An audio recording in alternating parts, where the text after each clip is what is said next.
شمال مشرقی ریاست تریپورا میں 2 دن پہلے زعفرانی تنظیموں کے کارکنوں کی طرف سے اقلیتی طبقے کی املاک پر مبینہ حملوں کی اطلاع ہے۔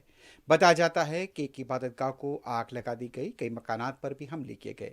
مقامی police S P Avinash Kumar نے گزشتہ روز حالات کے پرامن ہونے کا دعویٰ کیا تھا۔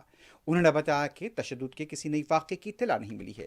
حساس علاقوں میں نیم فوجی دستوں کو بھی تعینات کیا گیا۔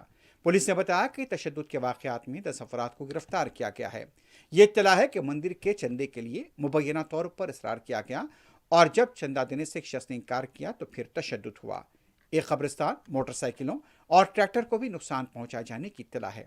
مقامی کانگریس کے لیڈر نے تشدد کے واقعات کی مذمت کرتے بتایا کہ متاثرہ علاقوں میں جانے سے انہیں روک دیا گیا۔